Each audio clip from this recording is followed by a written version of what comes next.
Laurent Wauquiez, bonjour, vous êtes le président du Conseil régional. Il y a juste une semaine, vous avez accueilli à la région Jean Castex. Le Premier ministre était venu pas les mains vides, puisqu'il était venu avec quelques milliards dans sa poche pour signer l'accord de relance. C'est ta région, alors il porte sur plus de 2 milliards. D'ailleurs, j'ai pas bien compris, puisque vous communiquez sur 2,8 milliards, alors que Matignon parle de 2,1 milliards. Qui a raison, qui a tort? Est-ce qu'il y en a un qui se fait mousser avec des milliards en plus? En fait, ça a été une négociation, et je l'ai menée jusqu'au bout. Au début, la somme qui était proposée par Matignon, je considérais qu'elle n'était pas suffisante par rapport à ce dont on avait besoin.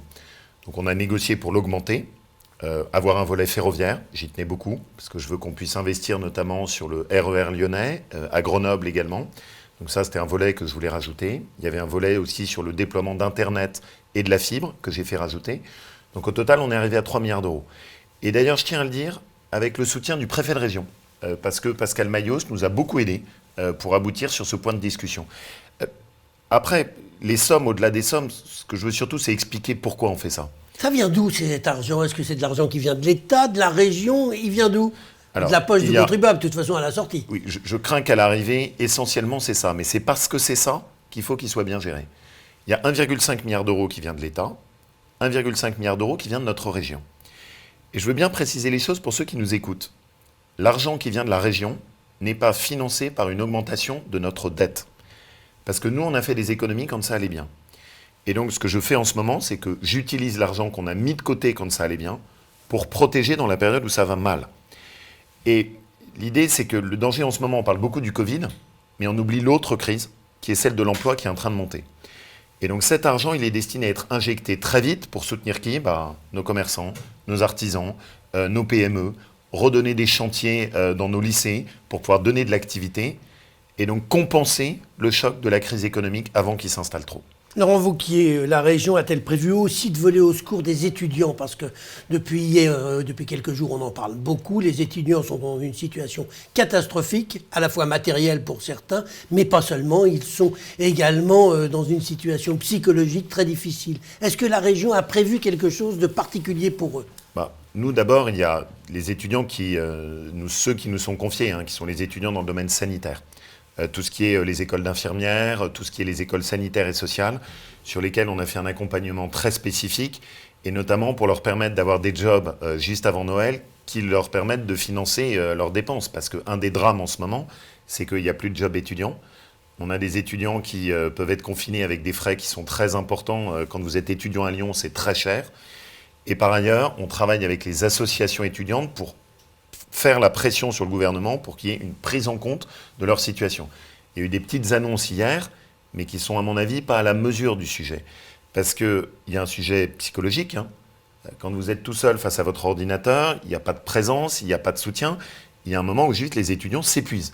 Et puis il y a un sujet financier. Et il faut traiter les deux. Et la région va faire quelque chose de particulier? On a déjà, nous, commencé. On est en lien fort avec les universités. On essaye de mettre en place des financements pour accompagner sur les conditions de vie étudiante.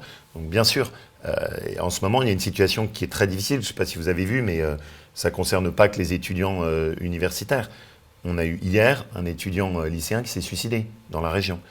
Et sans doute parce que le poids, l'espèce de contexte du Covid, du confinement. Donc c'est dur. Il y a une situation qui pèse très lourdement sur la jeunesse de notre pays. Et cette crise qui s'installe est particulièrement difficile. Alors Laurent Wauquiez, parlons de la crise, justement, la crise sanitaire. Au début de la crise sanitaire, on manquait de masques. La région s'est mobilisée pour trouver des masques, pour faire fabriquer des masques dans la région par les industriels. Quelque temps après, plus récemment, vous avez organisé une campagne de dépistage. Pourquoi vous ne faites pas la même chose avec les vaccins? On manque de vaccins aujourd'hui. Les gens qui ont plus de 75 ans, il y en a plein qui voudraient se faire vacciner. Ils ne peuvent pas. Il n'y a pas de créneau. Pourquoi vous n'allez pas voir les labos en achetant des vaccins et puis en les faisant, comme vous avez fait pour les masques, mettre à la disposition des habitants de Rhône-Alpes? Mais parce qu'on ne d'Auvergne-Rhône-Alpes. Bravo. Mais parce qu'on ne nous le permet pas. Et c'est toute l'absurdité de la situation actuelle, c'est-à-dire que la région n'a pas la possibilité d'acheter des vaccins. Et donc, l'État a gardé le monopole de l'achat des vaccins. Personnellement, je pense que c'est une erreur, mais laissons ça de côté parce qu'ils ne reviendront pas dessus. En revanche, il y a une chose dont je suis convaincu, et j'essaye de faire bouger les choses dessus, c'est que vous ne pilotez pas une campagne de vaccins depuis Paris. Ça ne marche pas. C'est trop centralisé, c'est trop lourd, c'est trop lent, c'est trop pesant sur le plan administratif, il y a trop d'erreurs. Et donc nous, ce qu'on a proposé, c'est que l'État affecte à chaque région les doses de vaccins chaque semaine.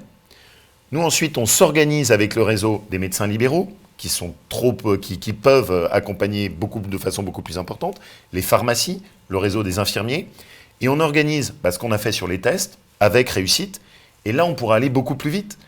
Parce qu'en ce moment, je pense que tous ceux qui nous écoutent en ont tous des exemples autour d'eux, on manque de doses de vaccins. Hier, je faisais le point avec un ami qui est médecin dans l'Isère, il me disait, on a la moitié des doses par rapport aux demandes qu'on a. Donc on voit bien qu'il y a un problème logistique. Mais la raison est toute simple. Quand vous voulez piloter de Paris, ça ne marche pas. Donc laissez-nous faire chez nous. À Lyon, on s'organise. Dans la région, on s'organise. L'État nous confie les doses. Et ensuite, en travaillant tous en commun dans notre région, on organise comme on a pu faire pour les tests. Et ça, c'est ce que je propose. Parlons un peu politique, si vous le voulez bien, le Revoquer. Quand je vous regarde, je vois que vous ne vous rasez pas tous les matins. Vous me pardonnez quand même. Là, on parle politique. C'est-à-dire, quand on parle de protéger nos compatriotes dans cette période, quand on parle de... essayer d'éviter qu'ils perdent de l'emploi, de les protéger face au Covid. On parle politique, je pense même que c'est la seule politique qui compte en ce moment. Je ne suis pas sûr que celle que vous avez en tête quand vous dites on parle politique soit celle qui compte en ce moment. Mais c'est la politique politicienne qui amuse aussi un petit peu ceux qui nous écoutent et qui vont en savoir un peu plus. Donc, j'ai bien compris ce que vous aviez en tête. Première chose, est-ce qu'on est sûr que les régionales se tiendront en juin? Ça, c'est une vraie question. Non, mais il y a juste un moment où il y a une démocratie. Et jouer avec les dates des élections, c'est quand même compliqué. Alors après, voilà, moi j'ai toujours dit que je ne voulais pas faire de commentaires ou de polémiques sur ce sujet. Les dates des élections, elles ont été fixées en juin. C'est ce que le gouvernement souhaite faire. Quelle sera la situation sanitaire? Comment est-ce qu'elle va évoluer? C'est très difficile de l'anticiper maintenant. Après, je me permettrai juste un petit commentaire. C'est compliqué de dire aux Français que samedi, ils peuvent aller chez Auchan, mais dimanche, on ne peut pas voter.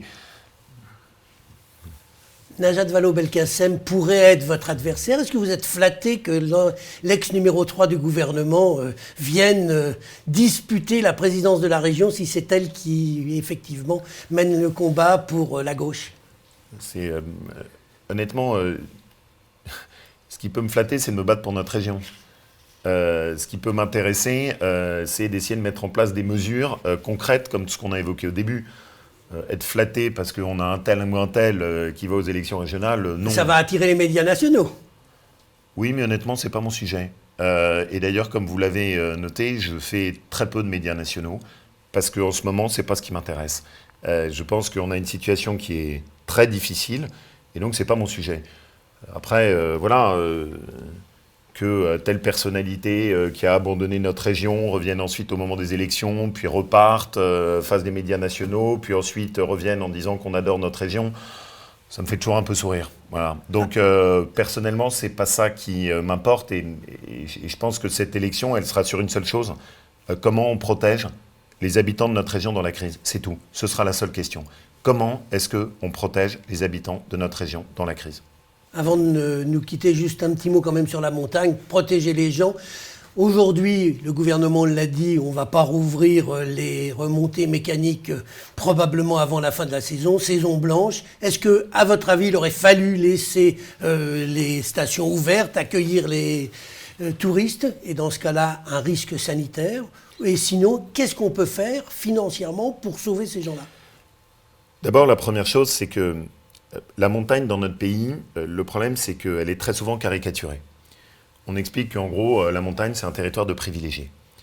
La montagne, chez nous, dans notre région, c'est 130 000 à 150 000 emplois. Vous imaginez, si Renault avait annoncé un plan de licenciement de 10 000 emplois, tous les médias nationaux dont vous avez parlé seraient tous en émoi en faisant leur une. Mais c'est la montagne. Et donc, on s'en fiche. Et ça passe sans qu'on mesure le choc de ce que ça représente. C'est-à-dire, c'est des gens qui ont investi parfois une vie de travail, qui potentiellement vont tout perdre. C'est des milliers de saisonniers, on évoquait les étudiants, qui parfois font même le financement en partie de leurs études en allant travailler dans les stations de ski pour une partie sur les vacances, qui sont remis en cause. Donc moi, ce que je dis, c'est maintenant, pas envie de faire de polémique sur les décisions qui ont été prises, mais il faut un plan Marshall, et d'urgence. La fermeture des stations de ski, c'est 5 milliards d'euros pour des dizaines de milliers de salariés et de gens qui sont des chefs d'entreprise qui disparaissent. Donc il faut d'urgence un plan Marshall, et il le faut très vite pour pouvoir compenser. Nous, au niveau de la région, on va faire. Il y aura une réunion de crise dès la semaine prochaine, mais j'ai demandé qu'on fasse la même à Matignon, parce que là, il faut qu'on travaille ensemble, protéger notre montagne. Eh bien, on en restera là pour aujourd'hui. Laurent Wauquiez, je vous remercie. Merci à vous.